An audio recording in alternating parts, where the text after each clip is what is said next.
Ya, selamat malam teman-teman semuanya yang akan bergabung juga, yang akan nanti yang akan nanti melihat di channel YouTube.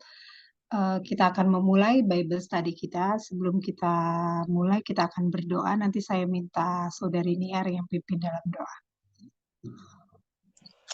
Mari kita berdoa. Tuhan Haleluya. Yesus, kami sungguh berterima kasih ya Tuhan, karena di malam hari ini ya Tuhan Yesus, dengan segala keterbatasan kami boleh ya Tuhan Yesus untuk bertemu kembali ya Tuhan Yesus, mendengarkan kebenaran firman-Mu ya Tuhan. Terima Tuhan, kasih. kami berterima kasih atas setiap ya Tuhan privilege yang Tuhan beri pada kami, sehingga kami boleh ya Tuhan Yesus menerima kebenaran akan firman-Mu. Kami boleh ya Tuhan Yesus mendapatkan pengajaran lebih lagi ya Tuhan, hal-hal yang tidak terungkap ya Tuhan Yesus, boleh Tuhan ungkapkan dan Tuhan taruh dalam hati kami ya Tuhan Yesus. Tuhan, kami berdoa kiranya Tuhan memberikan kami hati, telinga untuk mendengar Tuhan, layaknya seorang murid, kami boleh ya Tuhan Yesus, bukan hanya belajar ya Tuhan Yesus, tapi kami boleh menjadi pelaku firman-Mu, kami boleh menerima semua apa yang kami dengar, untuk bisa Tuhan kami terapkan, untuk bisa Tuhan kami jadikan ya Tuhan Yesus, bekal ya Tuhan Yesus dalam kehidupan kami Tuhan. Terima Tuhan, kasih. kami menyerahkan diri kami ke dalam tangan-Mu ya Tuhan. Kami percaya Roh Kudus ya Tuhan Yesus yang menuntun Bung Semi untuk berkata-kata, untuk mengajari kami ya Tuhan Yesus. Tuhan, singkapkan setiap rahasia apa yang Tuhan ingin beritahukan kepada kami melalui Bung Semi ya Tuhan Yesus. Tuhan, terima kasih Tuhan, kami juga mau berdoa untuk setiap teman kami yang belum bergabung. Tuhan saja Tuhan Yesus yang jamah, Tuhan yang gerakan ya Tuhan Yesus, dan terlebih lagi ya Tuhan Yesus, kami bisa bergabung dan menerima pelajaran-Mu ya Tuhan Yesus dengan hati yang sukacita dan tidak sia-sia ya Tuhan. Bahkan pelajaran kami dari awal pertengahan hingga akhirnya nanti ke dalam tangan-Mu, dalam nama Tuhan Yesus Kristus. Haleluya. Amin. Amin. Terima kasih Niar. Selamat malam semuanya. Kita akan membahas 1 Korintus 4 ayat 6 sampai 13. Nanti saya bacakan sebentar ya. Saudara-saudara, kata-kata ini aku kenakan pada diriku sendiri dan pada Apolos, karena kamu, supaya dari teladan kami, kamu belajar apakah artinya ungkapan. Jangan melampaui yang ada tertulis, supaya jangan ada di antara kamu yang menyombongkan diri dengan jalan mengutamakan yang satu daripada yang lain. Sebab siapakah yang menganggap engkau begitu penting, dan apakah yang engkau punyai dan tidak engkau terima? Dan jika engkau memang menerimanya, mengapakah engkau memegahkan diri seolah-olah engkau tidak menerimanya? Kamu telah kenyang, kamu telah menjadi kaya, tanpa kami kamu telah menjadi raja. Alangkah baiknya kalau benar demikian, bahwa kamu telah menjadi raja sehingga kami pun turut menjadi raja dengan kamu. Sebab menurut pendapatku, Allah memberikan kepada kami para rasul tempat yang paling rendah, sama seperti orang-orang yang telah dijatuhi hukuman mati, sebab kami telah menjadi tontonan bagi dunia, bagi malaikat-malaikat dan bagi manusia. Kami bodoh oleh karena Kristus, tetapi kamu arif dalam Kristus. Kami lemah, tetapi kamu kuat. Kamu mulia, tetapi kami hina. Sampai pada saat ini kami lapar, haus, telanjang, dipukul, dan hidup mengembara. Kami melakukan pekerjaan tangan yang berat. Kalau kami dimaki, kami memberkati. Kalau kami dianiaya, kami sabar. Kalau kami difitnah, kami tetap menjawab dengan ramah. Kami telah menjadi sama dengan sampah dunia, sama dengan kotoran dari segala sesuatu sampai pada saat ini. Ya, malam Agnes. Malam Kari.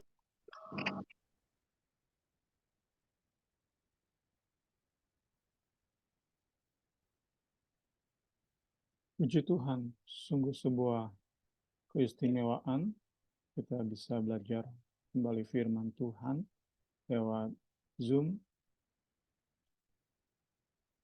yang nanti akan di-share di YouTube. Kita bersyukur buat keunggulan teknologi yang kita miliki di zaman ini. Kita mau belajar melanjutkan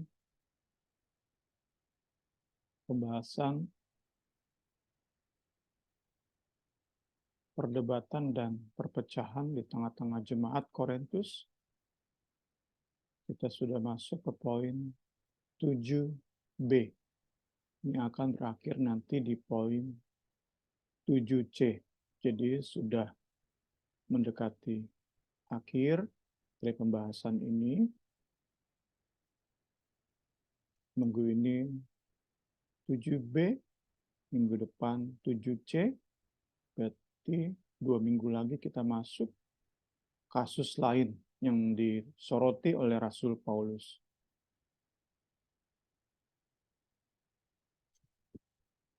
Malam hari ini masih Rasul Paulus membandingkan dirinya dengan jemaat Korintus. Ia masuk kepada tanda-tanda dari kerasulan sejati, sesuai dengan judul yang diberikan oleh buku ini.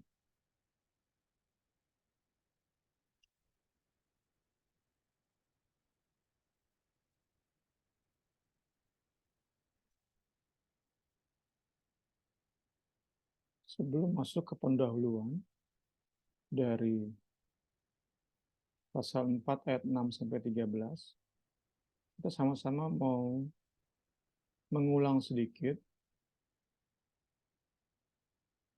untuk mempermudah kita membahas bagian ini. Kita mengulang sedikit ayat di dalam 1 Korintus 1 ayat 26. 1 Korintus 1 ayat 26. Ayat ini sangat berhubungan dengan pembahasan kita malam hari ini. Ingat saudara-saudara, bagaimana keadaan kamu ketika kamu dipanggil.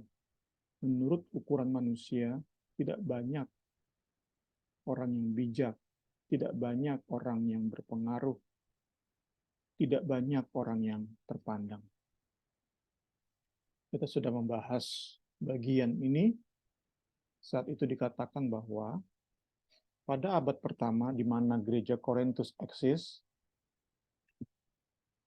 kaum elit dalam masyarakat adalah orang bijak, para filsuf. Itu yang pertama. Kemudian orang berpengaruh.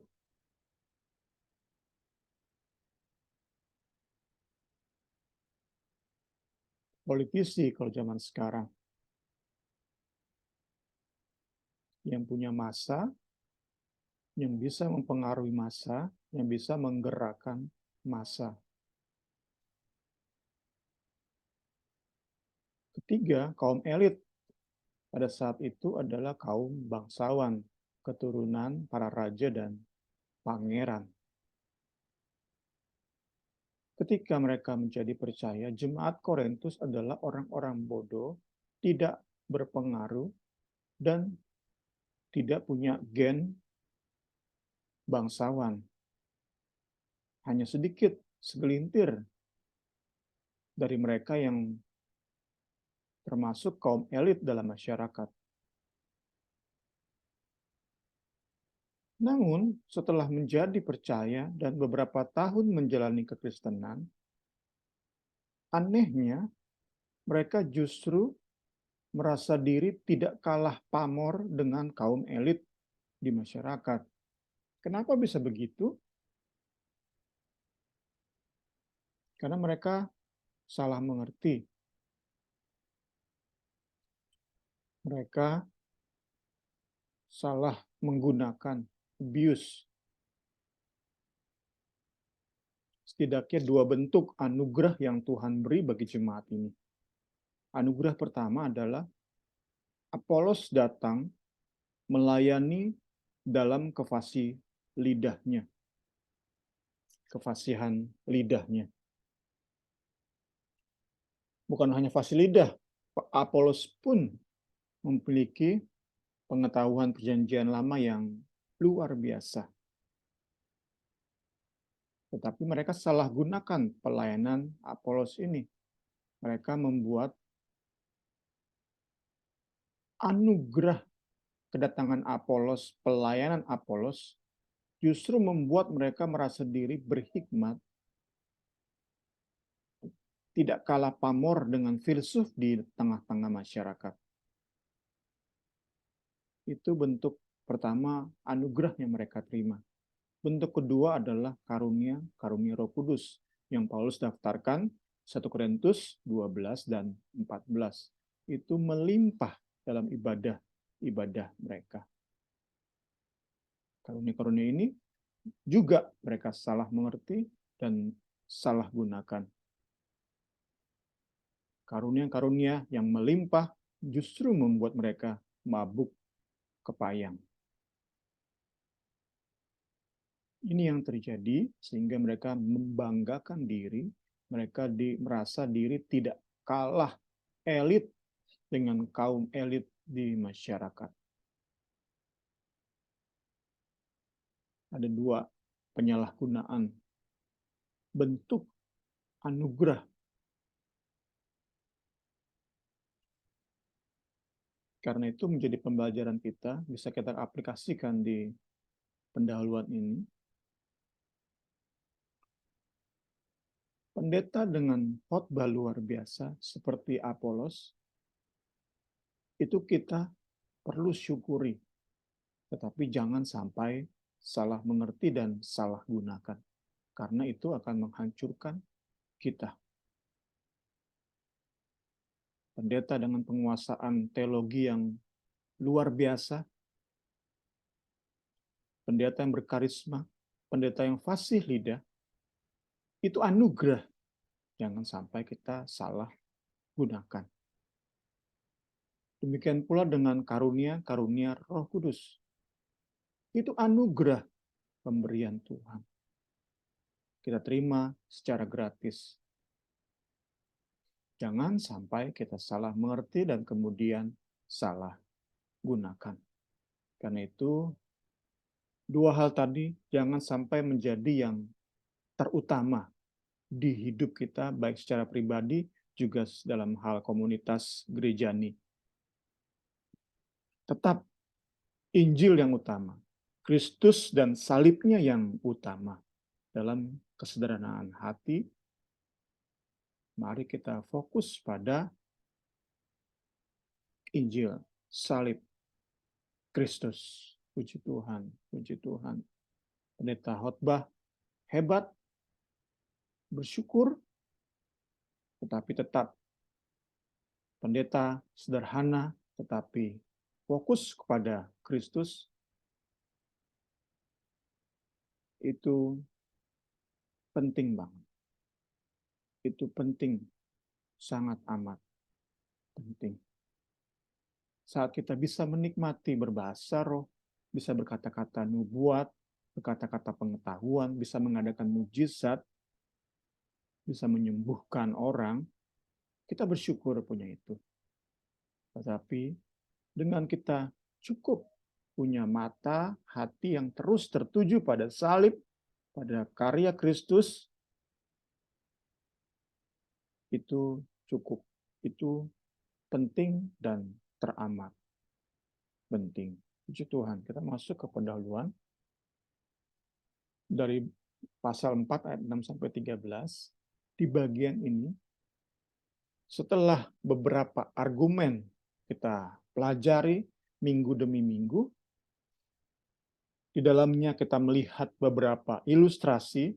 Kita teringat pada ilustrasi pertanian, bangunan gedung. Maka menjelang akhir pembahasan tentang perdebatan dan perpecahan, Paulus melakukan serangan langsung. Ad hominem argumen. Argumen yang ditujukan langsung kepada jemaat Korintus. Jemaat Korintus Rasul Paulus menunjuk langsung sikap mereka membanggakan diri, meninggikan diri sendiri.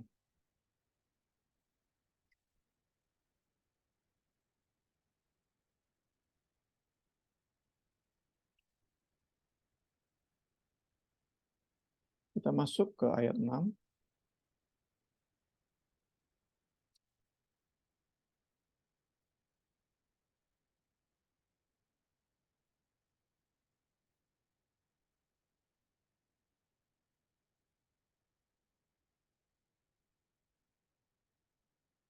Supaya dari teladan kami, kamu belajar apakah artinya ungkapan, pepatah, jangan melampaui yang ada tertulis. Ada dua tafsiran tentang ungkapan atau pepatah saya sebut tadi. Ada yang menafsir itu menunjuk kepada ayat-ayat yang Paulus kutip untuk mendukung argumen-argumen di sepanjang minggu-minggu yang kita sudah lalui. Itu ungkapan jangan melampaui yang ada tertulis. Itu pertama, penafsiran pertama.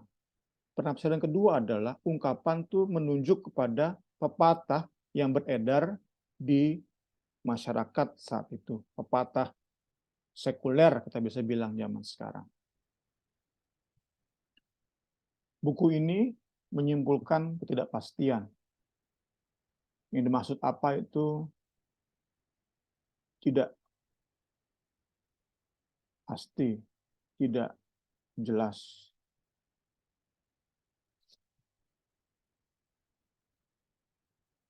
Yang jelas adalah, yang pasti adalah tujuan dari anjuran ini. Anjuran jangan melampaui yang ada tertulis. Karena tujuannya jelas di akhir dari ayat 6. Saya bacakan dalam versi terjemahan sederhana Indonesia. Maka janganlah membesar-besarkan pelayan Tuhan yang satu dan merendahkan yang lain, lalu menjadikan kami alasan untuk bersaing. Saya ulang terjemahan sederhana Indonesia dari 1 Korintus 4 ayat 6 bagian akhir. Maka janganlah membesar-besarkan pelayan Tuhan yang satu dan merendahkan yang lain, lalu menjadikan kami alasan untuk bersaing. Cukup jelas ayat ini. Di ayat 6 ini jelas tujuan Paulus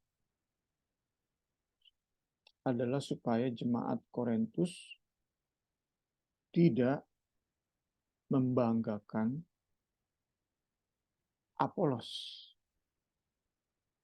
dan merendahkan Paulus.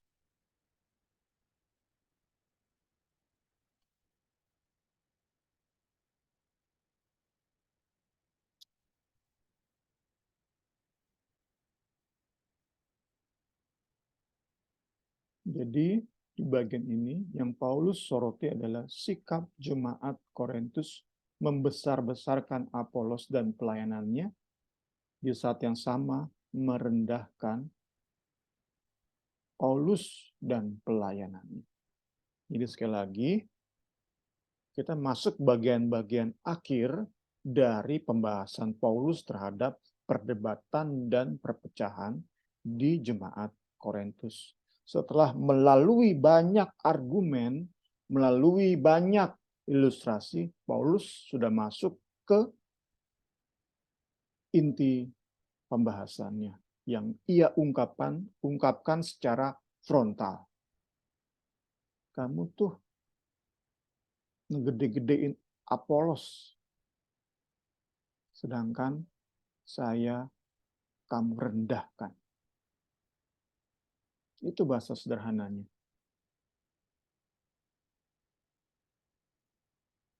Kita masuk ke ayat 7.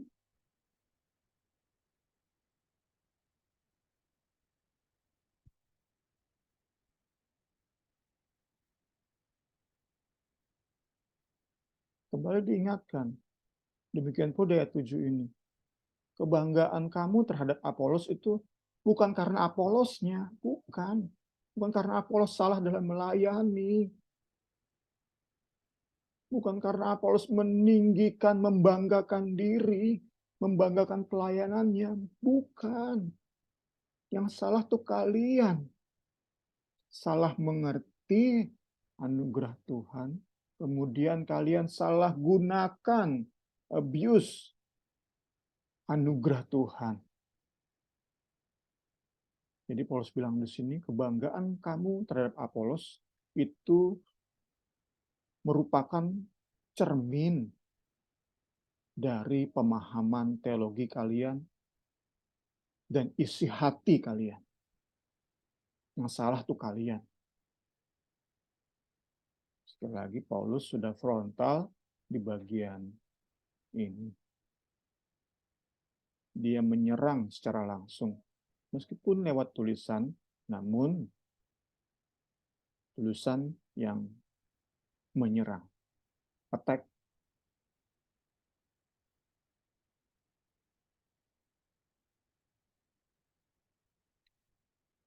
Dua penyakit didaftarkan oleh buku ini. Pertama adalah memandang diri terlalu tinggi. Kedua adalah tidak tahu terima kasih.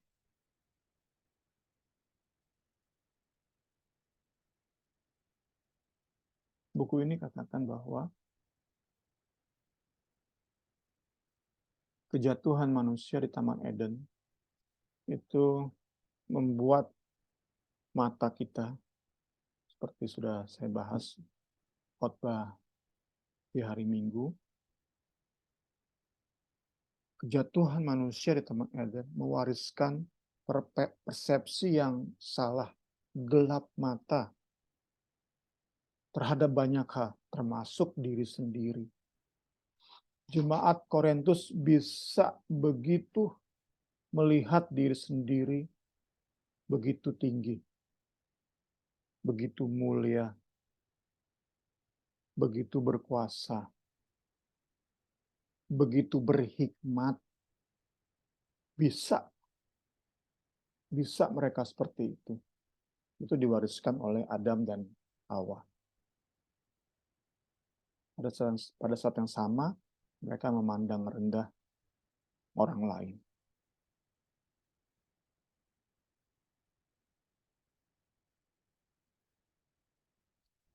Karena itu Paulus katakan di ayat ini, ayat 7, sebab siapakah yang menganggap engkau begitu penting? Dalam bahasa Inggris, kurang lebih seperti ini.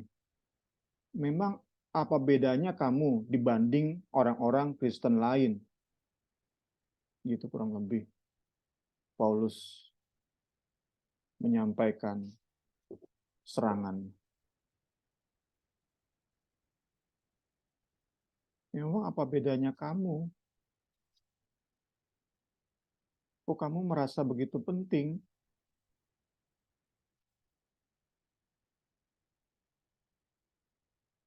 Memandang diri sendiri tinggi banget.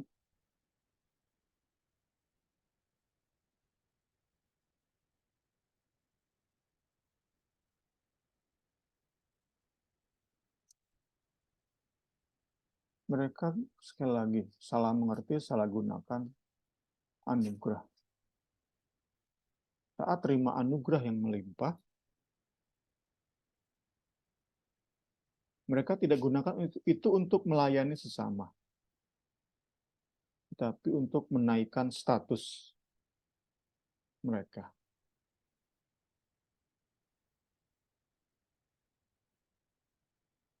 Bukan berterima kasih dalam kerendahan hati, mereka justru gunakan karunia Roh Kudus untuk saling bersaing dalam sikap membanggakan diri.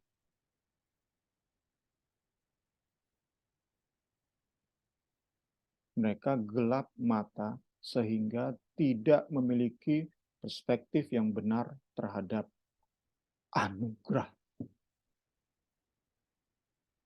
Anugerah secara definisi itu mudah kita ingat. Sesuatu yang tidak pantas kita terima. tidak layak kita terima. Tapi saat kita jalani hari-hari kita, menjalani kekristenan kita, melakukan pelayanan pekerjaan kita untuk Tuhan, seringkali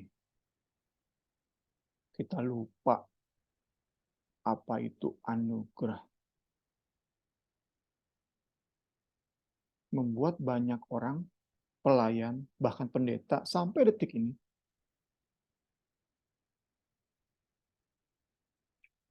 bisa memperkaya diri lewat anugerah.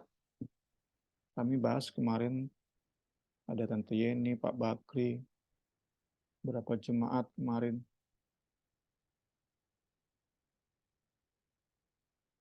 Kita saling mengingatkan bahwa anugerah itu adalah yang menerima anugerah penglihatan, karunia Roh Kudus penglihatan. Seperti Pak Bakri, beberapa kali Tuhan kasih penglihatan. Itu anugerah gratis kita terima. Tetapi karena the fall, karena kejatuhan manusia, kita bisa loh memanfaatkan yang gratis ini untuk memperkaya diri.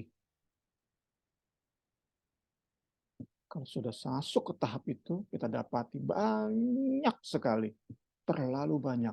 Bisa kita lihat di medsos, di YouTube.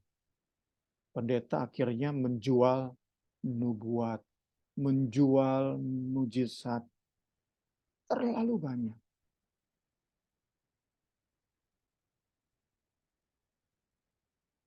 Bukan merasa tidak layak diberikan anugerah Roh Kudus, karunia Roh Kudus. Nggak pantas saya terima. Kami manusia berdosa, nggak pantas kami terima karunia Roh Kudus. Tetapi bisa di tahap tertentu, jangan-jangan kita pun. Makanya kita harus terus belajar, jaga hati. Jangan sampai di tahap tertentu kita merasa pantas terima karunia Roh Kudus. Kalau sudah merasa layak dan pantas, awal kejatuhan kita sama-sama. Diingatkan terus, Tuhan Yesus tolong kita semua supaya sungguh kita mengerti. Selalu ingat, anugerah itu gratis, anugerah diberikan untuk kita bisa menjadi berkat, saluran anugerah bagi orang lain. Sehingga dalam lingkup tubuh Kristus, 2-3 orang, 5 orang, 10 orang, sama-sama terima karunia yang berbeda-beda, mereka akan saling melayani, saling bergantung, saling melengkapi, saling membangun, menasehati. Itulah namanya discipleship. Memuridkan, kita akan terus bertumbuh secara rohani sampai kita sama-sama bisa lebih dan lebih lagi memberkati banyak orang. Puji Tuhan, kita diskusi dulu sebelum masuk ke ayat ke-8.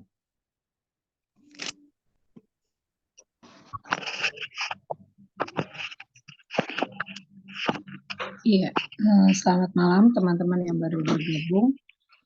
Mungkin ada pertanyaan atau ada tambahan dari yang sudah dipaparkan Bung Semi tadi.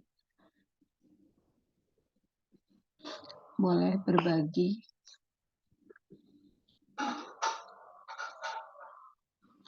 Tentang kasih karunia yang Tuhan berikan ya, biar karunia yang kita punya, yang Tuhan kasih, biar kita gunakan sebaik mungkin. Memang sih terkadang kalau misalnya kita nggak ngerti bisa jadi kesombongan buat diri kita, yaitu dijauhkan Tuhan supaya tidak ada dalam hidup kita, biar karunia yang Tuhan berikan kita boleh gunakan sebaik mungkin, kita lebih rendah hati dalam melayani Tuhan. Karena kita percaya kalau kita boleh ada ini semua karena kasih karunia Tuhan. Ya teman-teman, ada atau kita lanjut lagi? Oke, kalau nggak ada kita lanjut ya.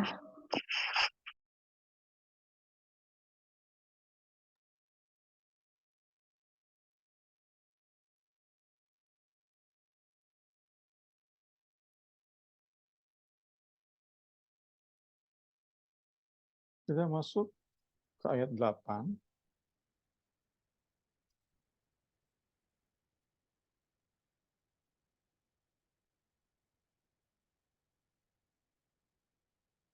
Berkelimpahan anugerah, berkelimpahan karunia Roh Kudus, itu ternyata membuat mabuk jemaat Korintus.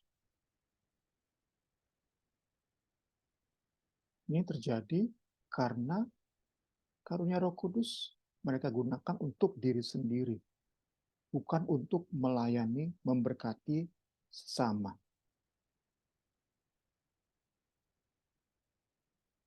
Seperti laut mati yang tidak mengalirkan airnya,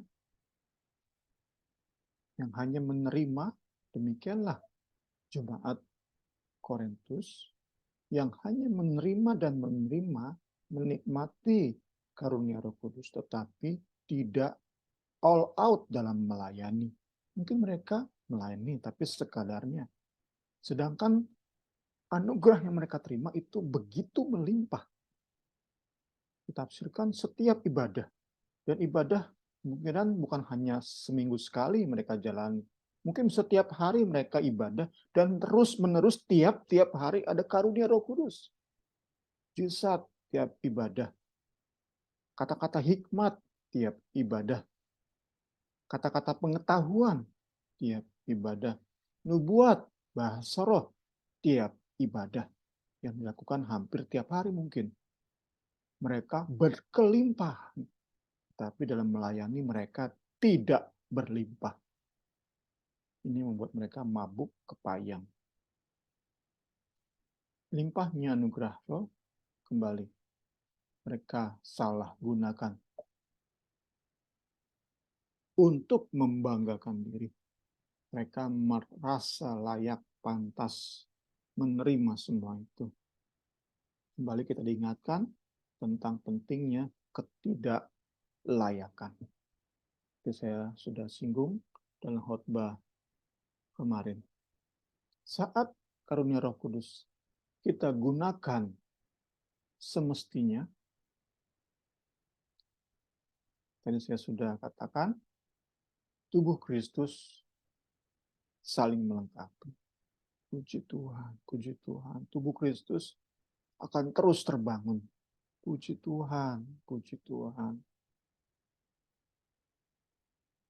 Ini tidak terjadi di dalam jemaat Korintus.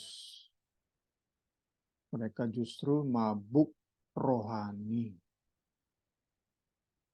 Mabuk rohani membuat mereka salah dalam memahami doktrin eskatologi. Kita percaya ini pengajaran Paulus, bahkan juga mungkin Apolos. Mereka ajarkan doktrin ini, bahwa suatu saat nanti Kristus datang dan Kristus akan memerintah bersama dengan gereja. Mabuk rohani membuat jemaat Korintus berpikir masa ini yang sebenarnya nanti itu sudah tiba. Mereka merasa sebagai raja. Mereka merasa melihat diri sendiri sedang memerintah bersama Kristus. Itulah sebabnya mereka nggak mau kalah gengsi, nggak mau kalah pamor dari kaum elit di masyarakat. Mereka pun merasa sebagai orang-orang berhikmat. Mereka menganggap diri sedang memerintah bersama Kristus. Mabuk kepayang membuat kita salah mengerti doktrin-doktrin yang vital. Nggak aneh kita Kristen, tetapi menjalani kekristenan secara aneh. Kita nggak mau kita menjalani Kristen, tetapi bukannya menjadi berkat, malah jadi sesuatu yang aneh. Untuk kita nggak mau seperti itu. Surat 1 Korintus ditulis dalam ilham Roh Kudus untuk menjadi warning bagi kita, pembelajaran bagi kita untuk kita tidak jatuh ke dalam lubang yang sama. Jemaat Korintus, karena tiap kali ibadah mereka seperti diangkat tinggi ke surga. Mereka berpikir mereka udah di surga. Mereka udah gak melihat dunia ini lagi. Mereka sudah seperti orang-orang terangkat.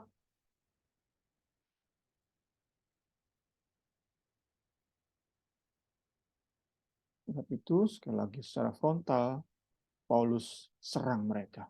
Paulus katakan, kalian udah mirip raja.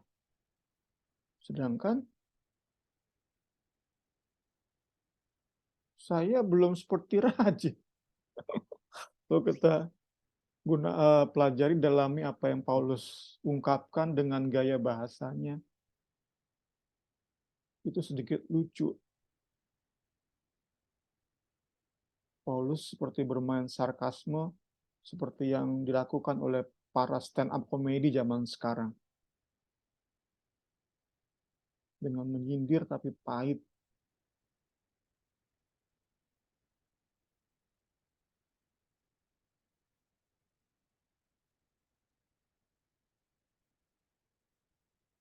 Paulus katakan seperti ini kan, kamu telah kenyang. Telah kenyang itu dalam bahasa Inggris, kamu tuh udah arrive, udah tiba di masa kalian nggak butuh apa-apa lagi. Kalian arrive.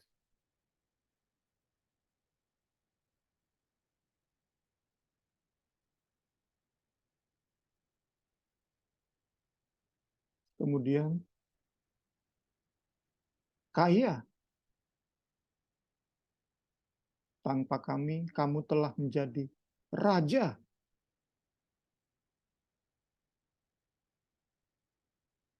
Kalau kita baca ini tanpa melihat konteks, dalami konteks, kita akan bingung ini. Tapi saat kita dalami, saya pun baru baca buku ini baru mengerti. Oh, kamu telah kenyang itu bahasa sindiran ternyata. Paulus sedang menyindir jemaat Korintus. Paulus sedang bermain sarkasme di sini. Kamu telah menjadi kaya. Kamu telah menjadi raja.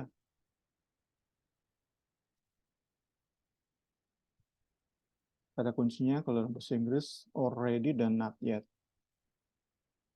Terus bilang, kamu telah menjadi raja, padahal kami para rasul belum. Kan lucu itu ya.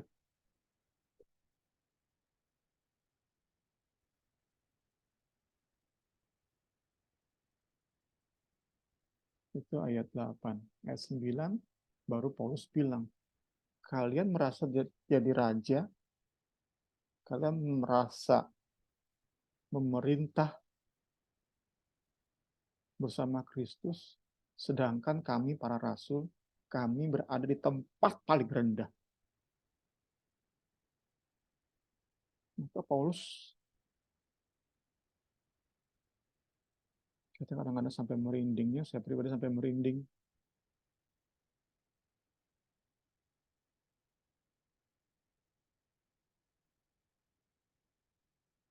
Paulus bilang, kalian petantang-petenteng seperti raja.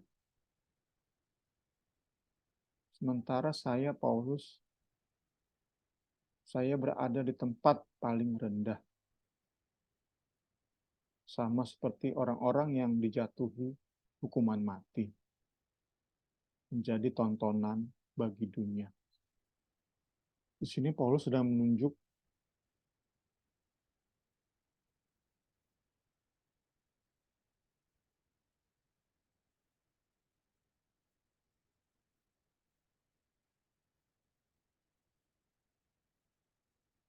praktek gladiator ya.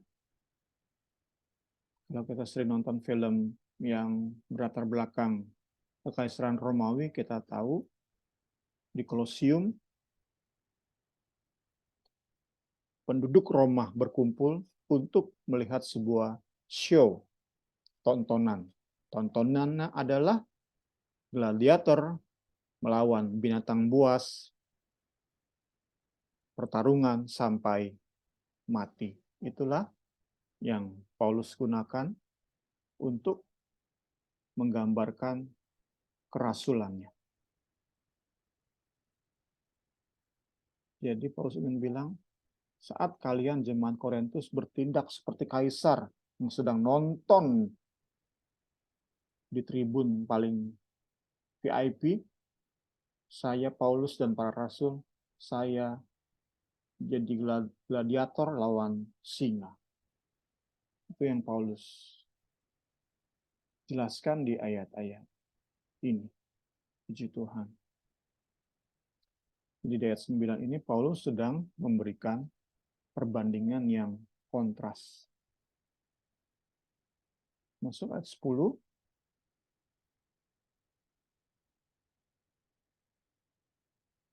Ayat 10. Kembali kita akan bingung jika melihat ayat ini di luar konteks.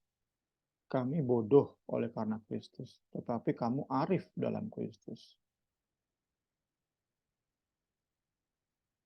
Bagaimana mungkin saat jemaat jadi bijak, gurunya, para rasul justru tetap bodoh? Itu kan nggak mungkin. Bingung kita bahas ayat ini jika kita nggak pahami konteks.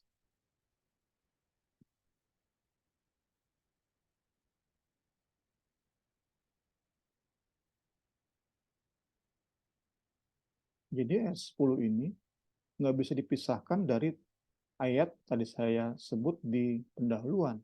1 Korintus 1 ayat 26. Itu konteksnya. Itu konteksnya. Ketika kamu dipanggil, menurut hukum manusia, kamu nggak bijak. Kamu nggak berpengaruh. Kamu nggak terpandang. Tetapi sekarang kamu merasa diri arif, merasa diri kuat atau berpengaruh, merasa diri mulia atau terpandang. Ini, 3 ini. Sedangkan Paulus bilang, kami para rasul, kami bodoh, kami lemah, kami hina.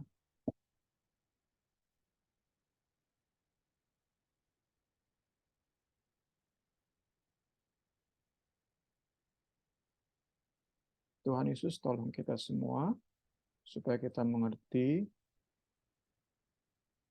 doktrin dengan benar, kita bisa secara tuntas menilai diri sendiri dengan benar. Nggak punya high view terhadap diri sendiri. Tentu jangan juga sampai punya low view. Kita terlalu minder. Tapi yang sedang dibahas ini adalah high view terhadap diri sendiri. Memandang diri sendiri lebih daripada keadaan sebenarnya kita. Dalam bahasa Roma 12 ayat 3, jalani hidup kita, pelayanan kita, jalani hari-hari kita menurut ukuran iman yang Tuhan anugerahkan. Nggak usah lihat ukuran iman orang lain. Nggak usah bandingkan diri dengan orang lain.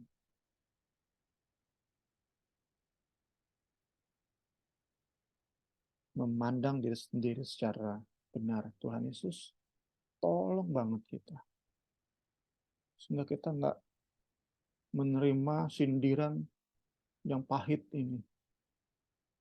Sekali lagi Paulus bilang, kalian tuh keterlaluan kalian. Kalian udah merasa diri bijak, kuat, mulia. Padahal kami para rasul, kami sadar memerintah bersama Kristus itu nanti. Sedangkan sekarang Ya ini kerasulan. Kami harus jalani seperti ini. Kita lihat nanti di ayat 11 sampai 13. Di ayat-ayat ini Paulus tunjukkan secara detail, ini loh yang namanya hina.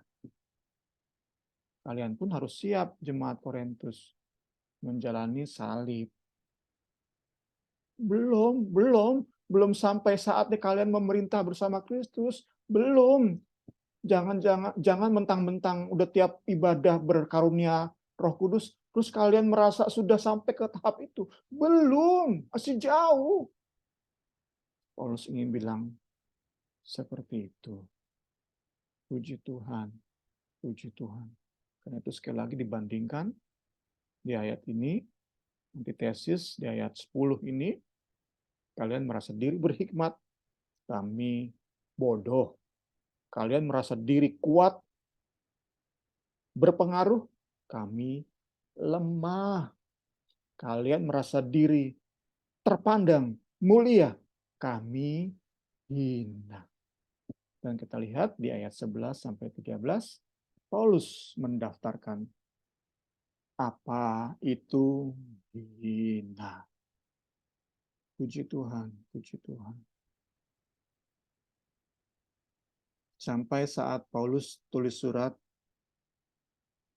bahkan sampai saat ini, hari Tuhan itu belum tiba. Not yet. Belum tiba.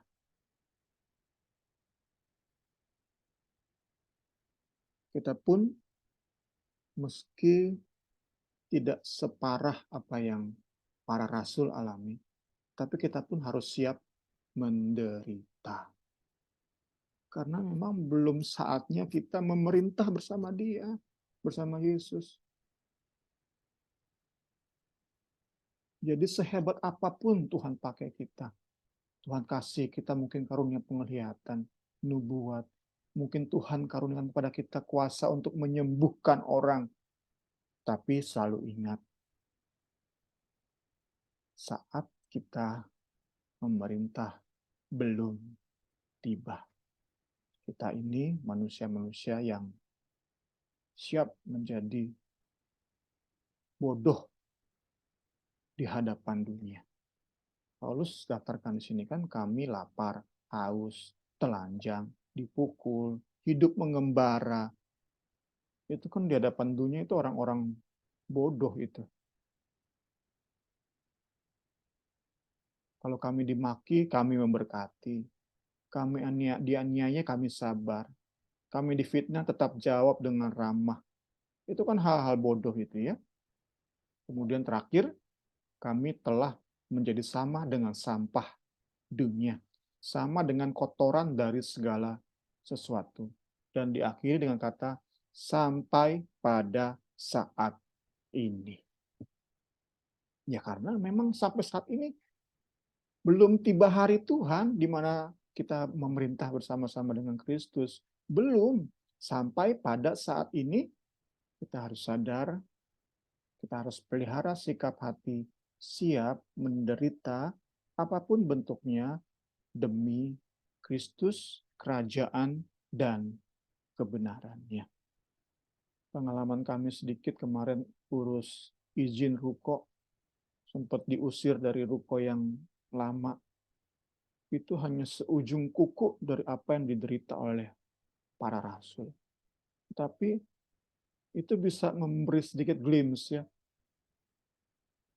Sedikit secercah penderitaan yang para rasul alami. Menyadarkan kita sama-sama, sehebat apapun Tuhan pakai kita, kita belum menjadi orang yang jadi raja. Tuhan Yesus, tolong kita semua. Tuhan Yesus mampukan kita semua untuk mengerti kebenaran ini. Karena kebenaran ini sulit. Secara daging kita mana mau sih mengikul salib. Apalagi ditambah tadi ya, mabuk oleh roh. Bentar-bentar ngeroh.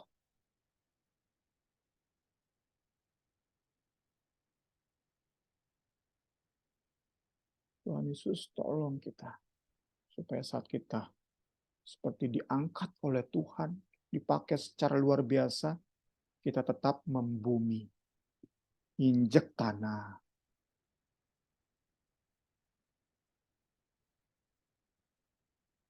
Sadar bahwa kita belum sampai ke hari Tuhan. Sadar bahwa kita ini tetap merupakan sampah dunia, kotoran dari segala sesuatu. Kita bagi dunia ini orang hina. Kita bagi dunia ini orang bodoh. Kita bagi dunia ini orang lemah. Itu harus selalu kita ingat. Sehebat apapun Tuhan pakai kita, ingat itu terus. Jangan sampai lupa.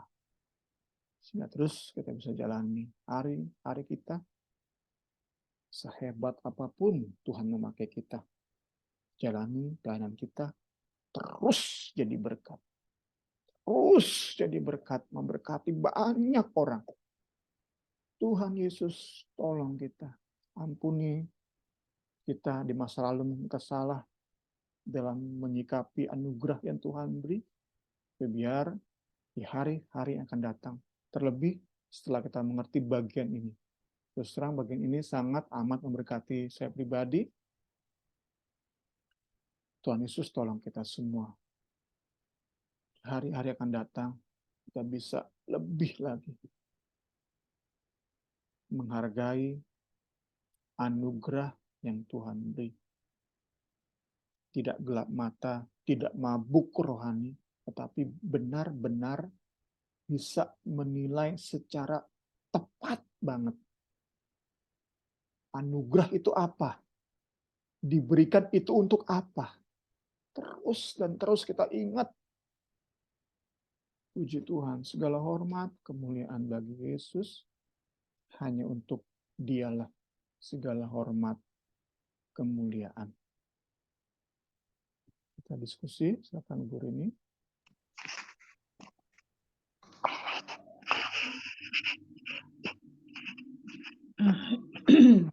Iya teman-teman, ada yang mau berbagi? Ya, sama-sama nih, terima kasih. Agnes, Bu Rora, Niar, boleh berbagi. Kalau kami saat ini benar-benar apa ya, benar-benar melihat anugerah Tuhan luar biasa buat kami. Apa ya, aduh, jadi mialo gini. Apa firman Tuhan ini sangat apa ya membuat saya pribadi jadi kuat belajar melayani di saat perintisan ini. Memang banyak ternyata tantangan rintangan. Kalau dulu ikut Mami kayaknya ngerasa anugerah itu, karunia itu yang saya dapat apa ya? Nggak kerasa gitu loh. Cuma hanya sekedar aja, hanya yang nggak mau. Jadi kadang-kadang ngasih Tuhan tuh hanya sekedarnya aja, padahal Tuhan terus berinisiatif ngasih saya pribadi terus gitu loh, ngasihnya berlimpah-limpah, tapi saya mengembalikannya seininya aja, semau saya. Di saat saya sendiri, saya bersyukur banget, bukan karena bersyukur karena kami pecah atau apa, bukan. Maksudnya saya bersyukur kalau saya boleh keluar dari zona nyaman saya, kami ini keluar dari zona nyaman, kami boleh belajar merintis. Wah, saya melihat karya tangan Tuhan luar biasa buat kami di saat kami bingung, kami harus kemana, kami gimana, itu Tuhan terus nyatakan terus gitu loh. Di saat saya sih yang paling apa ya, khawatir, mungkin memang iman saya masih cetek jauh banget kayaknya. Tapi firman Tuhan yang kita pelajari terus gitu menguatkan saya. Terus dalam pelayanan ini saya terus belajar melihat kasih kemurahan Tuhan luar biasa, penyertaan Tuhan luar biasa. Kalau dulu-dulu bilang, oh, Tuhan baik, ya ngerasa emang baik banget gitu loh ya. Apa yang namanya di zona nyaman, apa yang kita perlu ya ada gitu loh. Tapi kalau sekarang benar-benar apa ya, saya rasakan kebaikan Tuhan tuh luar biasa, kami terus dicukupkan luar biasa deh. Itu jadi kayak curcol nih, karena benar-benar firman Tuhan ini benar-benar sangat menguatkan saya saat malam hari ini. Mungkin teman-teman ada mau berbagi, Agnes atau Bow, boleh Niar?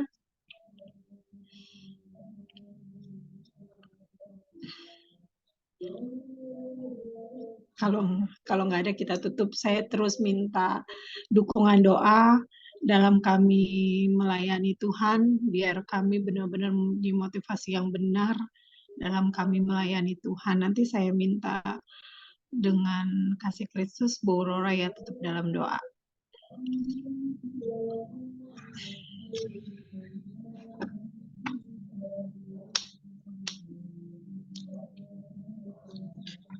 Halo Bu.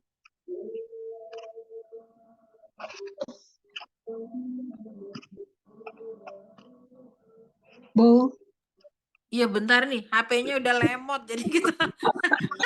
Ya nggak apa-apa. Itu kan emang udah.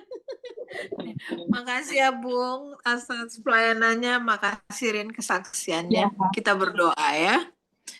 Bapak, kami mengucap syukur Tuhan Yesus untuk malam hari ini, untuk kebenaran firman Tuhan yang kami boleh dengar, hal anugerah ya Tuhan Yesus. Kami sadar kadangkala kami menganggap anugerah ini menjadi hal yang biasa-biasa saja Tuhan Yesus, yang menjadi kurang gregetnya Tuhan, karena begitu menyenangkan bagi kami, begitu meninabobokan bagi kami ya Tuhan Yesus. Tapi bahkan lebih daripada itu Tuhan, kerjakan anugerah itu memberikan makna yang dalam sesungguhnya ya Tuhan Yesus, untuk kami boleh menjadi berkat juga, boleh juga menguatkan orang lain ya Tuhan Yesus.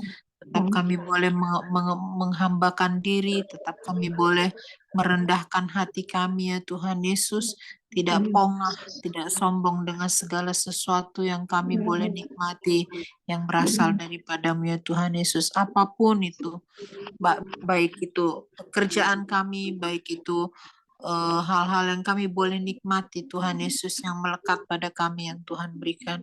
Mari Tuhan Yesus tambah-tambahkan terus kerendahan hati itu bagi kami ya Tuhan, anak-anakmu terlebih yang malam hari ini mendapatkan penguatan dari kebenaran firman Tuhan, supaya kami juga boleh oleh karena anugerah yang Tuhan berikan, kami boleh juga bertambah untuk mengasihi Engkau, untuk melayani Engkau ya Tuhan Yesus, bahkan menjadi berkat. Terima kasih untuk hamba-Mu yang sudah memberitakan firman, berkati hamba-Mu Tuhan Yesus, terlebih di dalam perintisannya saat ini Tuhan, kami boleh melihat perkara-perkara yang besar, yang ajaib Tuhan kerjakan dalam kehidupan hamba-Mu. Biar hal ini membentuk mereka Tuhan Yesus, menguatkan kaki mereka lagi, tangan mereka lagi Tuhan Yesus, untuk lebih lagi melayani Engkau Tuhan, untuk lebih lagi mengerti rencana-Mu dalam kehidupan mereka, bahkan dalam tugas pelayanan yang Tuhan berikan. Terima kasih Tuhan Yesus, Engkau terus berbicara Tuhan buat hamba-Mu, apa sesungguhnya keinginan hati-Mu Tuhan Yesus, supaya mereka sungguh boleh menjadi berkat ya Tuhan. Perintisan ini mendatangkan jiwa-jiwa yang sungguh dikuatkan Tuhan, yang sungguh dipulihkan Tuhan Yesus. Bagaimanapun caranya, bagaimanapun prosesnya Tuhan Yesus, oleh pelayanan kedua hamba-Mu ini Tuhan Yesus, umat-Mu diberkati ya Tuhan, karena Engkau yang menyertai. Terima kasih Tuhan Yesus. Terima kasih untuk malam hari ini. Hamba berdoa juga buat Niar, buat Agnes Tuhan, buat saudara-saudara kami mungkin yang tidak ambil bagian malam hari ini karena kesibukan dan lain hal. Tuhan Yesus memberkati. Tuhan Yesus memberkati persekutuan ini ya Tuhan Yesus. Terima kasih Tuhan, terpuji-puji Engkau Allah kami. Dalam nama Yesus kami sudah berdoa dan mengucap syukur. Haleluya. Amin. Makasih, Bung. Makasih, Ya, Agnes. Makasih, Terima Nia. kasih, Bu sama. Desi. Terima kasih, Bung, semua. Tuhan Ya. berkati.